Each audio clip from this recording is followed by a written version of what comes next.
반갑습니다. 아파트 가격 정파가시 시작하겠습니다. 연합뉴스에서 충격 속보가 터졌죠. 야, 이거 사실이면 정말 다 죽었다. 전국에서 정말 곡소리가 터질 수밖에 없는 상황인데요. 와, 정말 뭐 일단 구체적으로 한번 말씀드리면 일단은 이 발단이 신현송 한국은행 총재가 한국은행 창립 76주년 기념사에서 이런 워딩이 나왔습니다.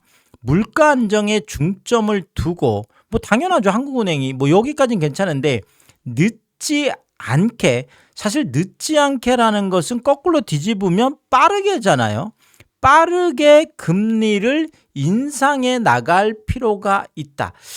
야, 한국은행 총재 이 몇 마디 워딩, 이 무게감이 사실 어마어마하잖아요. 지금까지 계속 뭐 전 국민들은 한국은행의 금리 인하만을 계속 기다려 왔던 부분이고, 자, 그리고 계속 금리 인하에 언제 인하느냐, 이게 지금까지 관전 포인트라 그러면 갑자기 지금 한국은행 총재가 바뀌자마자 이제 인하라는 말은 완전히 사라졌고 이제는 인상인데 그것도 늦지 않게라는 게, 그러면 빠르게, 안 늦으려면 빠르게 해야 되는 거잖아요. 그러니까 빠르게 금리를 인상해 나갈 필요가 있다. 사실 신영성 총재의 어떤 이거는 뭐라 그럴까요? 좀 뭐 그러니까 그 이전에 총재가 되기 이전에도 계속 이런 신념들을 밝혀왔거든요. 그래서 물가라는 게 조금 올라가기 시작하면 이거를 초장에 완전히 잡아버려야지 나중에 이것이 계속 더 퍼져나간다는 거죠. 처음에는 한두 개에서 출발했다가 나중에 가면 막 걷잡을 수 없게 된다.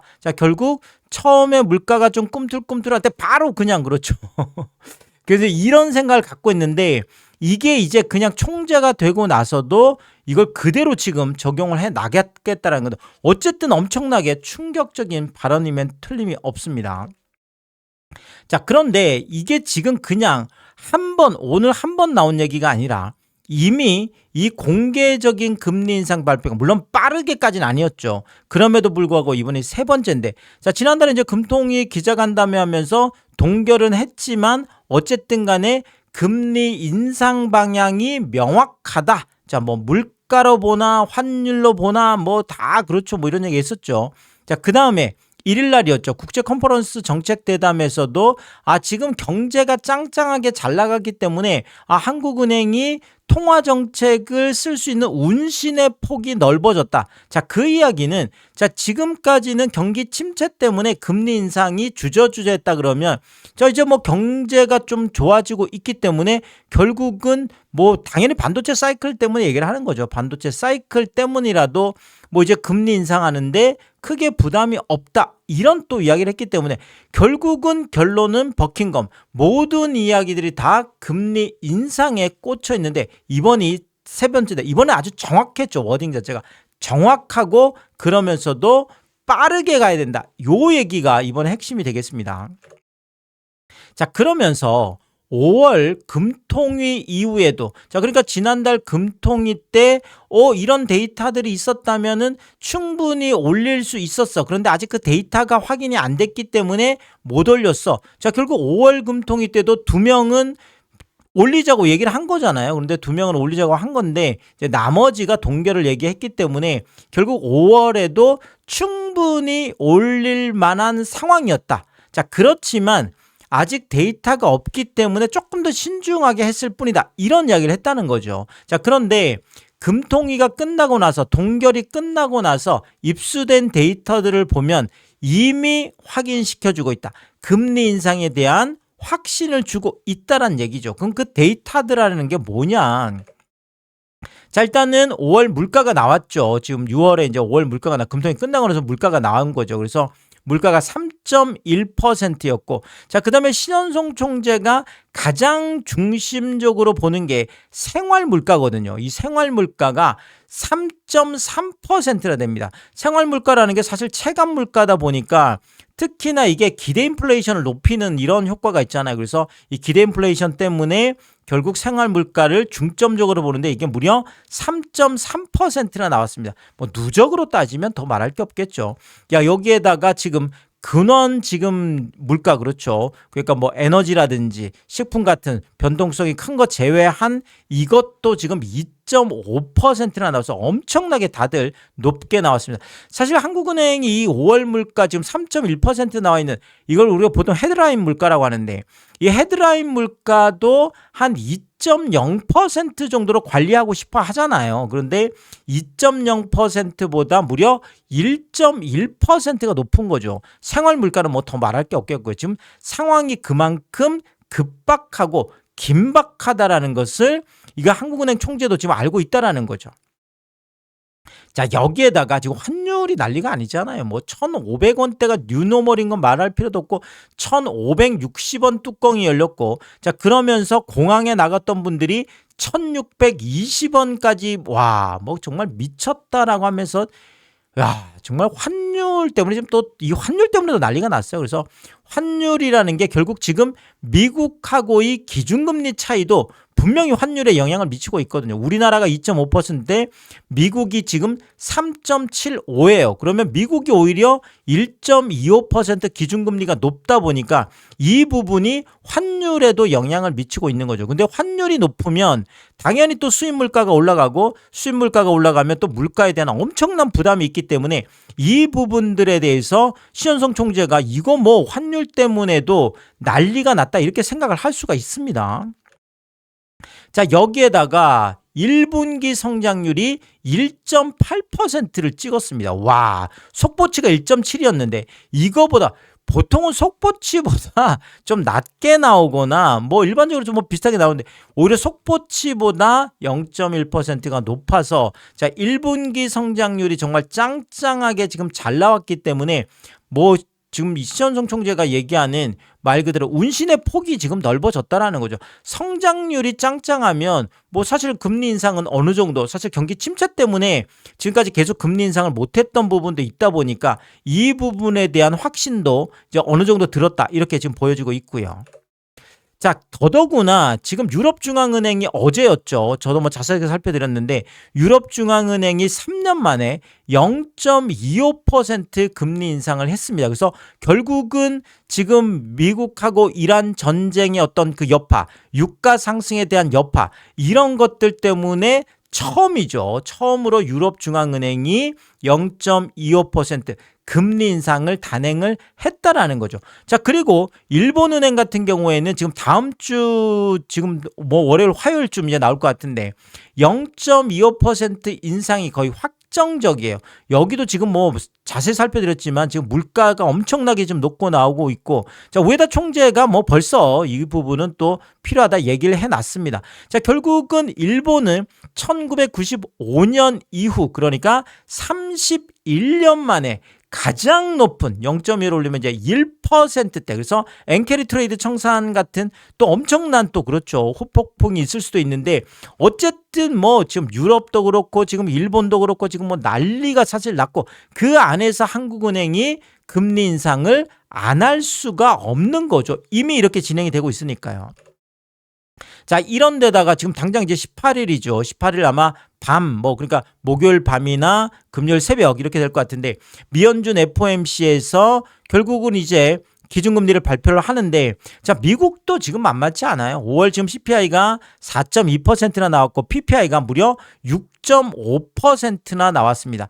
자, 케빈 허쉬가 지금 트럼프가 꽂아놨기 때문에, 이번에 뭐 지금 뭐 인상까지는 그렇죠. 지금 뭐 시장에서도 패드워치 상에도 이번에 인상까지는 아직은 뭐 이제 처음 이제 취임이니까요. 그러니까 일단은 상황을 보긴 보겠지만 그럼에도 불구하고 동결을 하더라도 엄청난 매파적인 발언들이 나올 수 있고 더더구나 많은 지금 미연준 지금 위원들은 매파로 거의 지금 돌아섰거든요. 그렇기 때문에 결국은 이런저런 매파적 뭐 의견들 사실상 인상이 나올 수도 있어요. 지금 몇 명 정도는 소수 쪽이지만 지금 뭐 계속 미연준이 뭐 만장일치가 지금까지 관례였다라 그러면 뭐 최근 들어서서는 만장일치가 거의 없거든요. 그래서 인상 이야기까지도 나올 수 있고 만약에 그 인상 소수 의견이라고 하더라도 인상 의견이 좀 많아졌다. 뭐 한 3명, 4명까지 됐다. 그러면 뭐 정말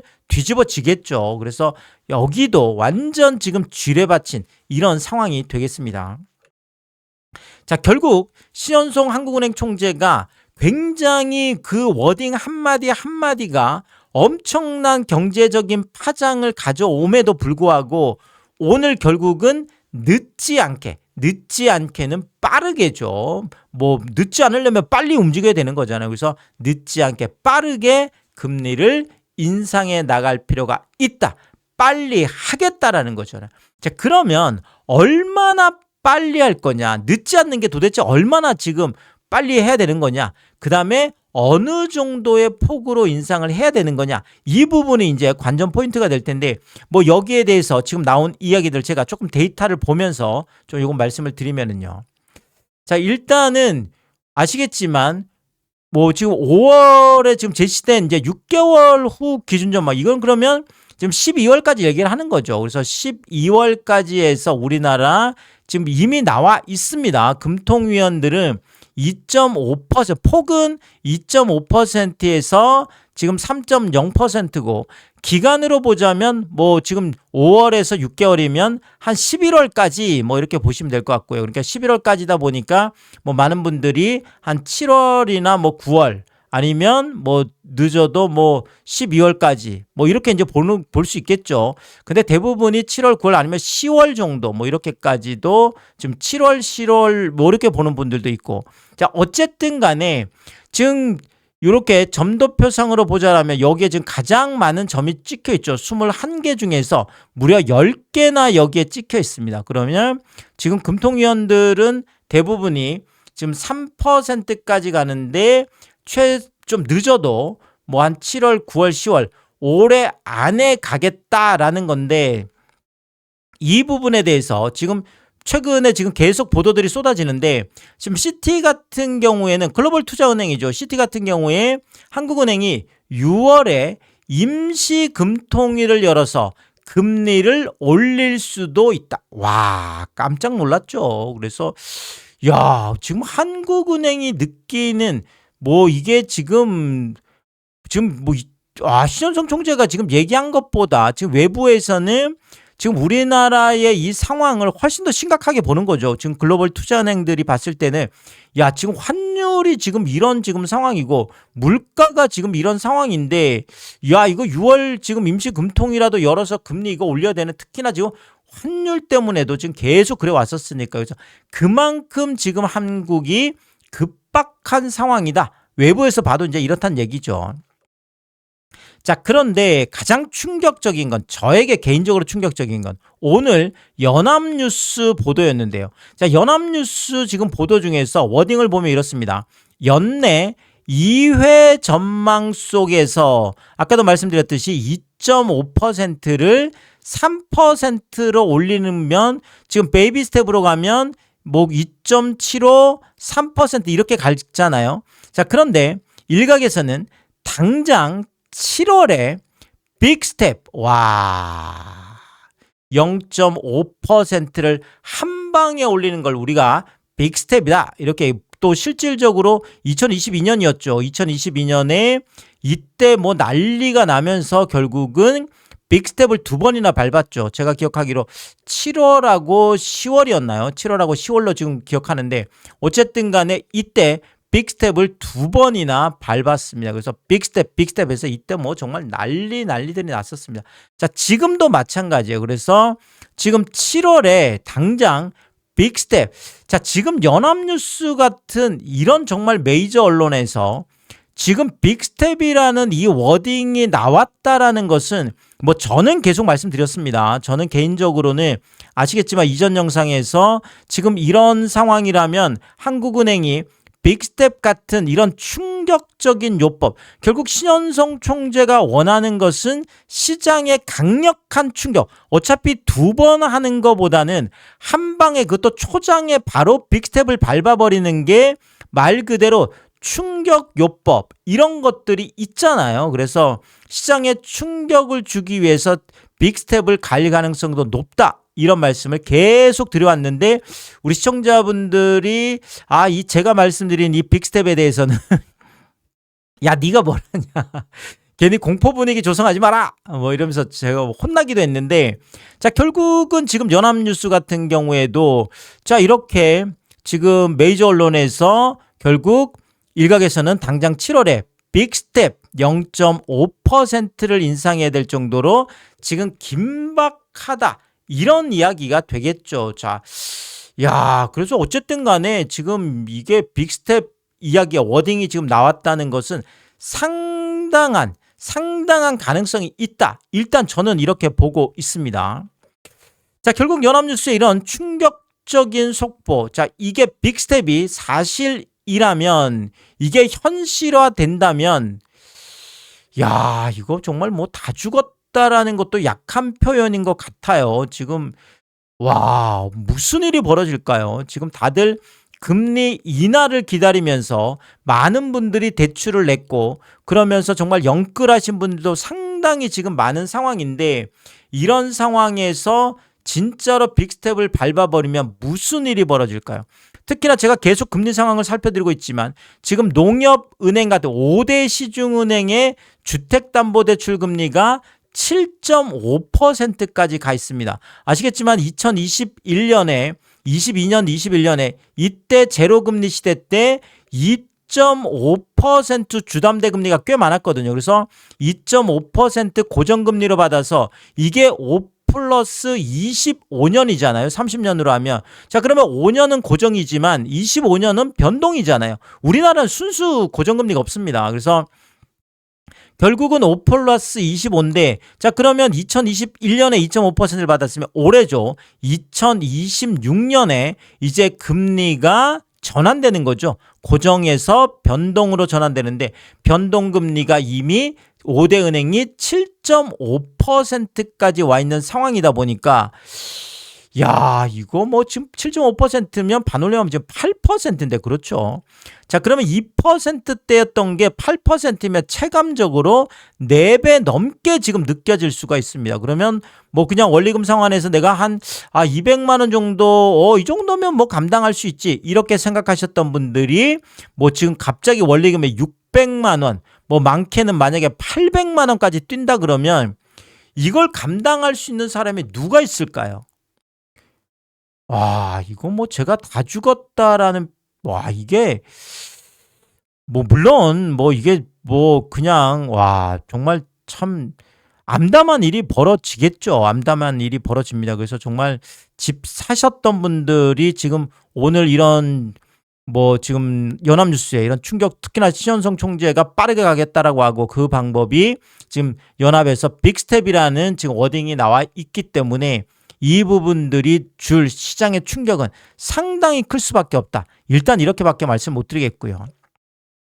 자, 이런 상황인데도 요즘 뭐 뉴스 기사 보면 뭐 오늘도 그렇고 어제도 그렇고 뭐 서울은 뭐 말할 것도 없고 경기도 집값까지 뭐 지금 난리 났다. 야, 그놈의 참, 죄송합니다. 제가 그놈이라고 해서. 근데 하도 많이 나오니까 진짜 신문 기사만 보면 아니 뭐 삼전하고 하이닉스 성과급 받는 분들이 몇 분이나 계신지 모르지만, 아니 전 국민이 무슨 삼전하고 하이닉스, SK 하이닉스 성과급을 다 받는 것처럼 뭐 이것 때문에 막 집값이 막 진짜 막 천정부지로 올라가는 것처럼 신문 방송에 도배가 돼 있습니다. 도배가 돼 있어요. 자, 그래서 이제 다 오른 것 같지만 이미 이제 과천 같은 경우에도 지금 이미 폭락이 시작된 걸로 이렇게 지금 되어 있어서, 자, 과천이면 지금 가장 많이 올랐던 지역이잖아요. 그래서 제가 늘 말씀드리지만 지금 강남 3구가 이렇게 꺾이면 지금 바로 준강남권 중에 가장 핵심이라고 할 수 있는 과천이 이렇게까지 지금 꺾이거든요. 그래서 이거는 뭐 시차를 두고 어쩔 수 없는 일인 것 같은데, 자, 지금 과천 같은 경우에 이제 뭐 보통 우리가 주간 변동률 중에 한국부동산 원자료는 호가다, 제가 이렇게 늘 말씀드리잖아요. 그러니까 호가마저도 꺾인 거예요. 호가마저도. 그래서 지금 과천이 이번 주 지금 나온 걸 보면 보시는 것처럼 6월 8일 이제 요게 이제 이번 주죠. 이번 주. 그래서 서울 같은 경우에도 뭐 2.5에서 0.25에서 뭐 0.27로 해서 뭐 이것 때문에 제가 이전에 자세히 살펴드렸는데, 어쨌든 간에 과천은 그마저도 지금 호가마저도 지금 계속 그래도 0.20 뭐 이렇게 오던 게 0.11까지 떨어지다니 6월 들어서자마자 0.19인데 이게 마이너스잖아요. 마이너스 0.19. 그러니까 조정이 지금 오늘 마포 같은 경우에는 완전 반토막 조정이 있었죠. 그래서 0.21이었나요? 0.21이 지금 0.09까지 떨어졌죠. 0.09까지 조정이 되면서 자, 결국은 조정폭이 반토막이 지금 난 건데 지금 여기 같은 경우에는 아예 마이너스예요. 마이너스는 제로 미치죠. 지금 그 지하로 내려간 거예요. 지하로. 그래서 마이너스 0.19에서 이거 깜짝 놀랐는데 결국 이번 주 들어서서 마이너스 0.30까지 떨어져 있습니다. 그러니까 많은 분들이 약간 지금 집주인분들이 이 정도면 마이너스 0.30이면 거의 지금 공포 분위기라는 거죠. 지금 호가를 막 낮추고 있다는 얘기잖아요. 안 팔리니까 이제 물론 이런 일들이 벌어지는 건데 자, 그러면 지금 과천 같은 경우에 호가만 이렇게 떨어졌냐? 지금 실거래가들도 깜짝깜짝 놀랄 만한 충격적인 실거래가가 폭락거래가 지금 나오고 있는데 과천주공 10단지 뭐 대표적인 재건축 아파트죠. 과천에 40평형이 그래서 무려 36억 9,900. 와, 정말 대단하네요. 37억까지 갔던 게 이게 지금 5월 23일 날인데 지금 최근에 이제 실거래 등록이 됐습니다. 이번 달에. 그래서 30억 거래가 나왔습니다. 그래서 이거 7억씩이나 대폭락하는. 자, 지금 재건축 아파트에서 4층하고 1층이면 그렇게 큰 차이는 없어 보이는데 어쨌든 간에 이렇게 7억씩이나 대폭락하는 거래가 나온 것은 이게 와 정말 무슨 일인가. 과천에서 최근에 이렇게 7억씩 폭락한 거래는 뭐 저도 지금 본 적이 없거든요. 그래서 깜짝 지금 놀란 상황이고요. 자, 그리고 이제 뭐 기존 아파트들 중에 구축 중에 가장 대장이 이제 레미안 슈르죠. 한 뭐 거의 한 3,200채 정도 되는 뭐 아주 대단지입니다. 그래서 33평형이 23억까지나 갔죠. 어마어마하잖아요. 지금 뭐 23억까지 갔던 게 지금 20억 아래로 내려가 있습니다. 그래서 19억 6천. 그래서 3억 4천이나 하락한 거래가 나와서 야, 과천 집값이 이렇게 꺾인다고 지금 계속 올라가기만 했던 집값이 갑자기 이렇게 꺾이기 시작했습니다. 자, 그리고 과천 위버필드. 자, 이거 뭐 또 여긴 또 신축급이라고 할 수 있겠죠. 그래서 여기도 한 2200세대 정도 되는 과천의 또 하나의 대장이죠. 그래서 34평형이 무려 26억 8천, 27억 가까이 갔습니다. 27억 가까이 갔던 게 지금 23억 5천까지. 자, 17층이면 층수도 꽤 괜찮은데 자, 결국 이것도 3억 3천, 3억 넘는 폭락 거래가 나와서 와, 과천이 이렇게까지 폭락한 적이 없거든요. 그래서 이것도 상당한 충격을 주고 있고요. 그리고 이제 레미안 에코팰리스 이것도 뭐 꽤 유명한 아파트입니다. 그래서 33평형 22억 4천까지 나갔습니다. 그래서 근데 이것도 19억 8천으로 20억 아래로 내려오면서 자, 결국은 20억 클럽에서 탈락한 거죠. 그래서 2억 6천, 3억 가깝게 하락한 거래가 나와 있고요. 자, 그다음에 과천자이도 그렇죠. 과천자이도 뭐 대표적인 아파트는 33평형 25억 9,800 뭐 한 26억까지 간 거죠. 26억까지 갔던 게 23억대까지 떨어지면서 2억 6천. 이것도 뭐 3억 가까이 폭락해 있고요.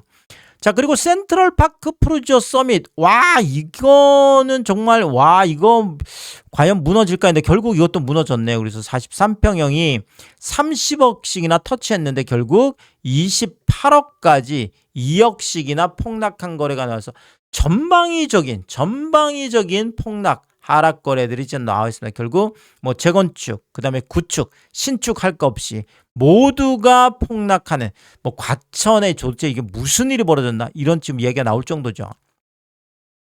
자, 그리고 분당 같은 경우에도 그런데 힐스테이트 판교 L4에 47평 같은 경우에 22억까지 갔던 게 15억 8천 거래가 나오면서 6억 2천씩이나 폭락한 거래가 지금 나와 있고요.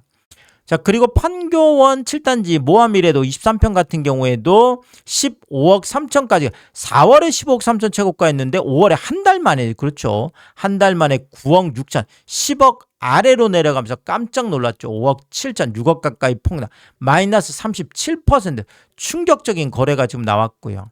자, 그 다음에 이제 분당의 지금 가장 대장이라고 하면 또 재건축 중에서는 이 서현동에 있는 삼성, 뭐 이제 시범이죠. 시범 삼성하고 이제 시범 한신인데 70평, 여기도 30억 7천오백, 30억 넘었던 아파트가 26억 3천까지 하락하면서 4억 5천, 5억 가까운 하락 거래가 지금 나와 있고요. 분당 지금 정자동의 파크뷰 53평 같은 경우에도 32억 7천까지 갔던 게 28억 3천.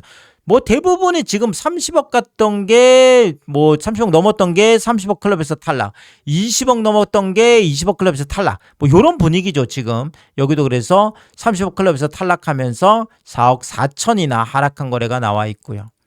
그리고 백현동의 더샵 판교 퍼스트파크 35평도 마찬가지 16억 7천까지 갔던 게 12억 5천으로 4억 3천이 하락했는데, 자 사실 뭐 분당 지금 백현동 같은 경우도 21년 최고가를 못 넘은 것들도 꽤 많이 있습니다.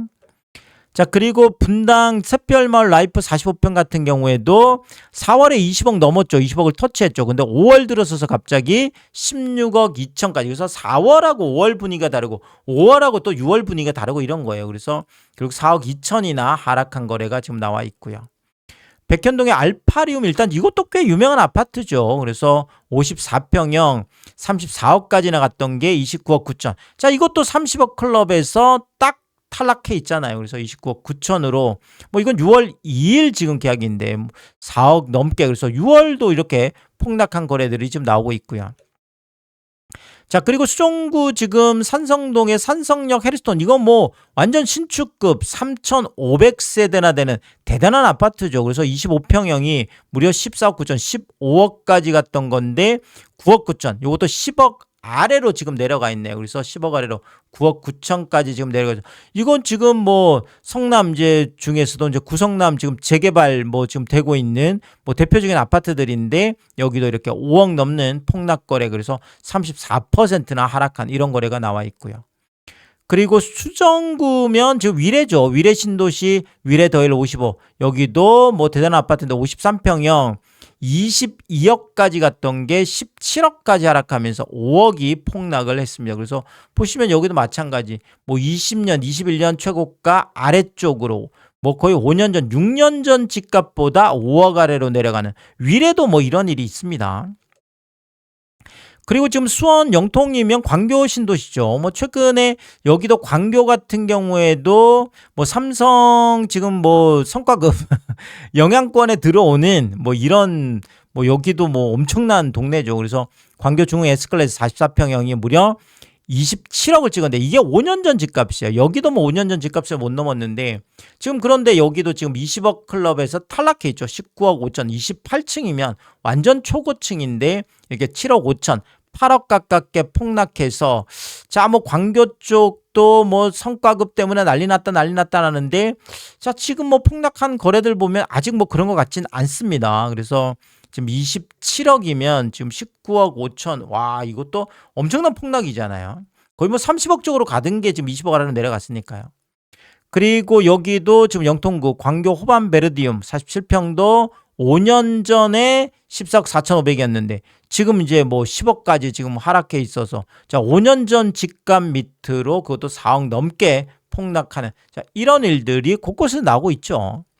자 그리고 하남 이제 미사죠. 미사역 호반 서밋 39평형도 5년 전 집값을 못 넘었죠. 그래서 15억 7천까지 갔던 게 지금 이번에 11억 5천, 그래서 5년 전 집값보다 4억 2천 아래쪽으로 내려 꽂혔고요.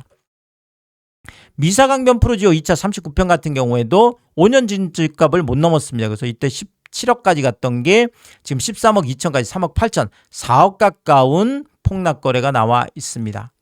그리고 광명도 뭐 지금 아까 쭉 살펴드린 곳들이 우리가 보통 뭐 준강남권이다 뭐 이렇게 얘기하는 곳들이라면, 뭐 광명은 이제는 뭐 준서울권이다 이렇게 얘기를 하죠. 그래서 뭐 거의 서울 집값을 뭐 거의 넘어갈 정도로 또 여기도 뭐 그런 동네인데, 지금 광명의 이편한 세상 센트레빌라 53평 같은 경우가 4월에 20억을 터치했습니다. 대단하죠. 그런데 이게 지금 5월 들어서서 지금 한 달이 지금 다른 거죠. 그래서 12억 9천, 13억까지 하락하면서 7억 넘게 폭락을 했습니다. 그래서 마이너스 35% 충격적인 거래가 나와 있고요.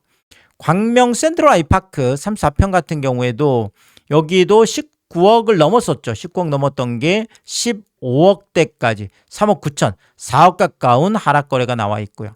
광명 역세권 휴먼시아 4단지 33평형 여기도 11억 3천까지 갔던 게 7억 6천까지 하락하면서 3억 7천, 4억 가깝게. 그러니까 광명도 뭐 다 뭐 넘은 게 아니라, 그렇죠? 지금 이렇게 뭐 21년, 22년 집값 아래로 있는 것들도 꽤 많이 있습니다. 그래서 특히나 뭐 한 주공 같은 경우 그렇죠. 지금 8단지 24평형 보면 21년에 최고가가 7억 5천이었는데 지금 뭐 4억까지 하락을 했습니다. 그래서 3억 5천이면 마이너스 46%. 뭐 완전 반토막이죠. 그래서 광명 같은 경우에도 이렇게 5년 전 집값 밑으로 떨어지는 건 또 그런데 5년 전 집값에서 반토막 아래로 내려가는, 자 그러니까 꽤 온도 차들도 있고 뭐 이런저런, 그래서 굉장히 지금 집값이 좀 복잡한 상황으로 되어 있긴 합니다.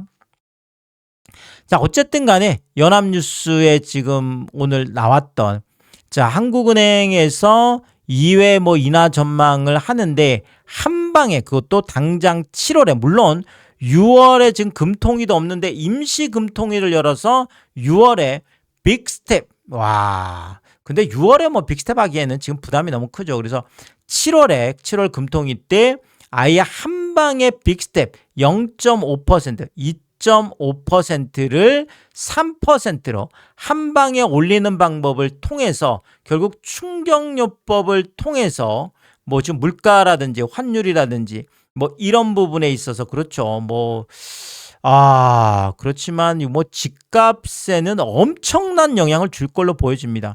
안 그래도 지금 뭐 강남권도 그렇고 과천도 그렇고 엄청난 대폭락들이 이미 나오고 있는 이런 상황에서 한국은행이 빅스텝을 밟는다고 하면 그렇죠. 뭐 정말 우리가 다 죽었다, 뭐 이런 얘기가 나올 정도로 정말 충격적인 이런 상황들이 벌어질 거다, 이렇게 말씀을 드리겠습니다. 오늘도 유튜브 쇼핑까지 시청해주신 여러분들, 저의 찐 시청자분이다, 찐 구독자분들이다, 항상 크게 감사의 말씀을 드리겠습니다.